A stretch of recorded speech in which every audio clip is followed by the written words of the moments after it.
Soal yang pertama. Umur Bayu 8 tahun lebih tua dari umur Andi. Jumlah umur mereka adalah 22 tahun. Tentukanlah umur mereka masing-masing. Kita kerjakan bersama-sama ya. Soal cerita ini kita ubah dulu ke dalam persamaan linier dua variabel. Misalkan umur Bayu adalah B dan umur Andi adalah A. Maka persamaannya menjadi A ditambah 8 sama dengan B. Kemudian A ditambah B sama dengan 22. Yang pertama karena umur Bayu 8 tahun lebih tua dibanding Andi. Dan yang persamaan kedua ini karena jumlah umur mereka adalah 22 tahun. Kita eliminasikan salah satu, misalkan kita hilangkan A-nya dulu. Persamaan yang pertama bisa kita tulis A dikurangi B sama dengan negatif 8. Persamaan yang kedua tetap ya, A tambah B sama dengan 22. Kita kurangi A dikurangi A 0 ya. Min B dikurangi B menjadi negatif 2B. Negatif 8 dikurangi 22 menjadi negatif 30. Sehingga B-nya adalah negatif 30 dibagi negatif 2 sama dengan 15. Kita akan mencari A dengan cara memasukkan B ini ke salah satu persamaan. Misalkan ke persamaan yang pertama. A tambah 8 sama dengan B. A ditambah 8 sama dengan B-nya tadi adalah 15. Sehingga kita dapatkan A-nya adalah 15 dikurangi 8 sama dengan 7. Jadi umur Bayu adalah 15 tahun dan umur Andi adalah 7 tahun. Pengertian anak? Lanjut ya. Soal yang kedua. Carilah akar-akar persamaan kuadrat X kuadrat min 5X ditambah 6 sama dengan 0.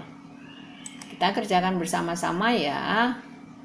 Kita faktorkan dulu persamaannya. X kuadrat min 5X ditambah 6 sama dengan 0. Sama dengan, kita cari 6 itu faktornya adalah 2 dan 3. Untuk positif 6, maka faktornya bisa positif 2 dan positif 3, bisa negatif 2 dan negatif 3. Karena yang X ini adalah negatif 5, maka kita ambil yang negatif semua. Jadi X kuadrat min 5X ditambah 6 sama dengan 0 sama dengan X dikurangi 2 dikalikan X dikurangi 3 sama dengan 0. Persamaan menjadi X dikurangi 2 sama dengan 0 atau X dikurangi 3 sama dengan 0. Untuk X dikurangi 2 sama dengan 0, maka hasilnya adalah X sama dengan 2. Untuk X dikurangi 3 sama dengan 0, maka X sama dengan 3. Jadi akar dari persamaan X kuadrat dikurangi 5X ditambah 6 sama dengan 0 adalah X1 sama dengan 2 atau X2 sama dengan 3. Gampang kan? Gampang. Lanjut ya. Soal yang ketiga.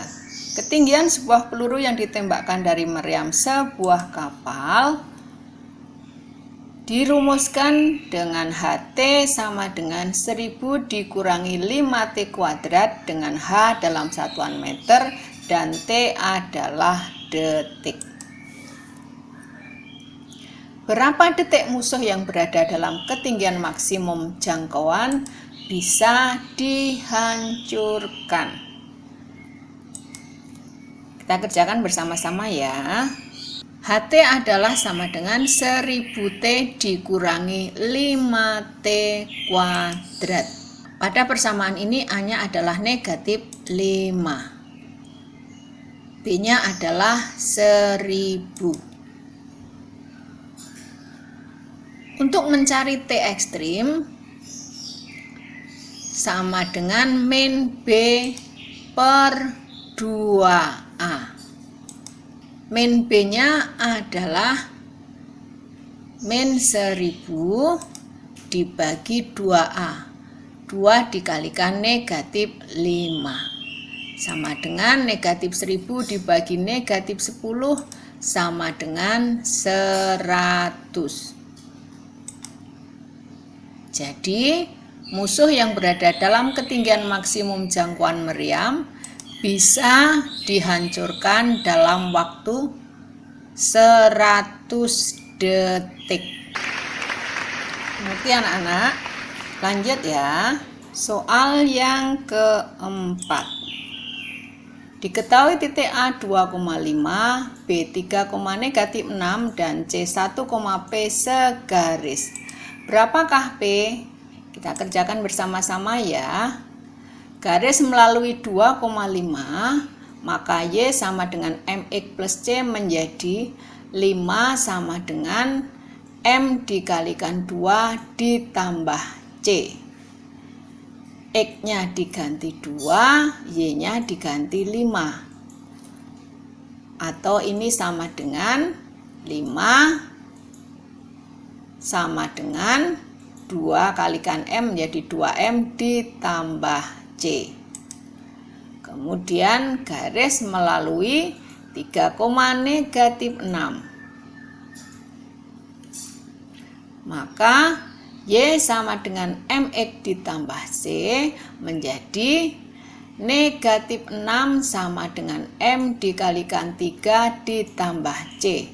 X-nya diganti 3, Y-nya diganti negatif 6. Kita hilangkan ya C-nya, dieliminasi. C dikurangi C sama dengan 0. 2M dikurangi 3M sama dengan min M. Dan 5 dikurangi min 6 sama dengan 11. Kita dapatkan M sama dengan negatif 11. M sama dengan negatif 11 ini kita masukkan ke dalam salah satu persamaan. Misalkan kita ambil yang paling atas. Jadi 5 sama dengan 2M ditambah C menjadi 5 sama dengan 2 dikalikan M-nya diganti negatif 11 ditambah C. Jadi C-nya sama dengan 5 ditambah 22 sama dengan 27. Jadi persamaan garisnya adalah Y sama dengan min 11X ditambah 27.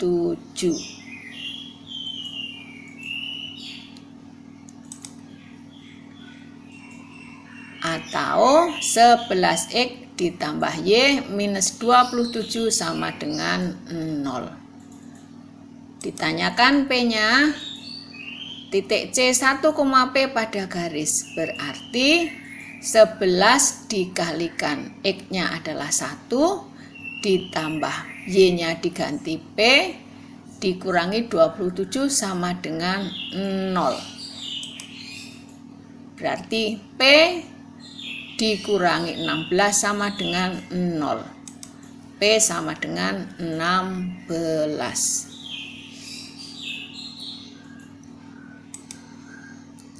Jadi P yang memenuhi adalah 16. Soal yang kelima. Diketahui sudut P dan Q saling berpelurus. Jika diketahui sudut A adalah 2Y derajat dan B adalah Y ditambah 30 derajat, maka tentukanlah nilai sudut A. Kita kerjakan bersama-sama ya. Sudut yang berpelurus artinya kalau dijumlahkan ketemunya 180. Jadi sudut A ditambah sudut B sama dengan 180 derajat. Sudut A adalah 2Y ditambah sudut B-nya Y ditambah 30 sama dengan 180.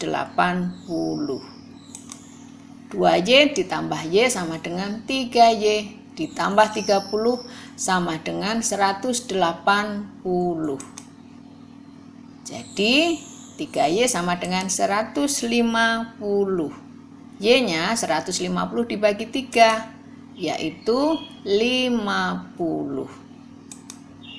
Sudut A sama dengan 2Y, maka A sama dengan 2 kali 50, sama dengan 100.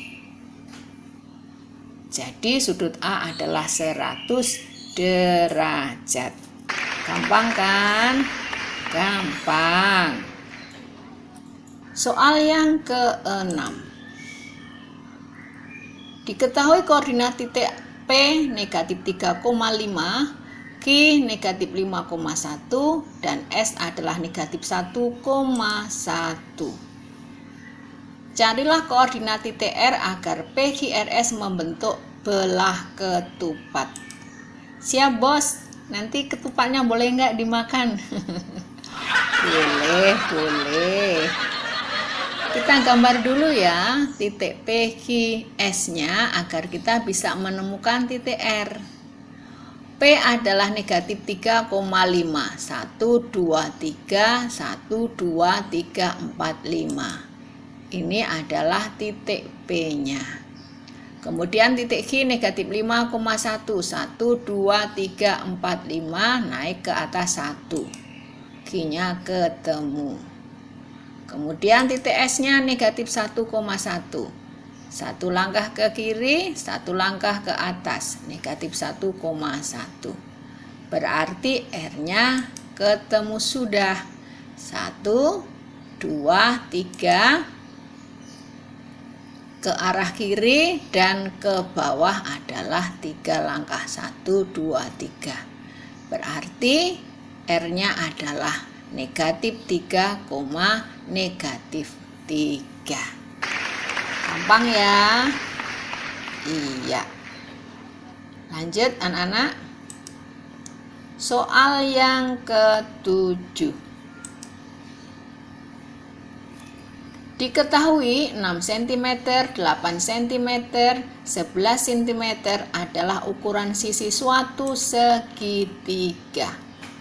Sebutkan jenis segitiga yang terbentuk oleh 3 ukuran sisi segitiga tersebut. Kita kerjakan bersama-sama ya. Sisi yang terpanjang adalah 11 cm. Itu kita kuadratkan. 11 kuadrat sama dengan 121. Sisi yang lain kita kuadratkan, yaitu 6 dan 8. 6 kuadrat ditambah 8 kuadrat sama dengan 36 ditambah 64 sama dengan 100. Ternyata 11 kuadrat lebih besar dari 6 kuadrat ditambah 8 kuadrat. Jadi kesimpulan yang kita bisa ambil, segitiga yang terbentuk adalah segitiga tumpul. Kalau besarnya sama, segitiga siku-siku. Kalau lebih kecil adalah segitiga lancip. Ngerti ya anak-anak ya? Lanjut ya. Soal ke-8. Bayangan titik 3, -8 oleh translasi PH adalah 7, -3. Tentukan arah translasi. Kita kerjakan bersama-sama ya. Titik B, 3, -8 ditranslasikan dengan arah PH, maka hasilnya adalah 3 ditambah P, -8 ditambah Q. Dari soal diketahui bahwa hasilnya adalah 7, -3. Sehingga kita tinggal menyamakan. 3 ditambah P sama dengan 7. X disamakan dengan X-nya. Kita dapatkan P sama dengan 4. Kemudian -8 tambah Q sama dengan -3. Kita dapatkan Q-nya adalah -3 tambah 8 sama dengan 5. Jadi arah translasi adalah 4 dilanjutkan 5. Lanjut ya. Soal ke-9. Berapakah keliling persegi panjang yang panjangnya 25 cm dan luasnya 400 cm persegi? Kita kerjakan bersama-sama ya. Kita cari lebarnya. Rumus luas adalah panjang kali lebar. Untuk luasnya 400 sama dengan panjangnya 25 dikalikan lebarnya. Sehingga lebar sama dengan 400 dibagi 25, dapatnya adalah 16 cm. Keliling persegi panjang adalah 2 kali panjang ditambah lebar, sama dengan 2 kali 25 cm ditambah 16 cm, sama dengan 2 dikalikan 41. Dapatnya adalah 82 cm. Jadi keliling persegi panjang tersebut adalah 82 cm. Gampang kan? Gampang. Soal ke-10. Pada jaring-jaring kubus di samping, jika persegi B sebagai alas pada kubus, maka persegi manakah yang akan menjadi sisi atas kubus tersebut? Kita kerjakan bersama-sama ya. Kalian coba bayangkan baik-baik. Kalau B-nya ini sebagai alas, kita tutup-tutupkan sehingga membentuk kubus. Mana yang menjadi sisi atasnya? Iya, yang akan menjadi sisi atasnya adalah persegi D. Pinter banget. Pada video yang akan datang kita akan membahas lebih dalam lagi soal-soal latihan ujian matematika SMP kelas 9. Jadi jangan sampai ketinggalan ya, karena ada banyak cara praktis yang akan dibagikan. Tetap semangat. Bye-bye.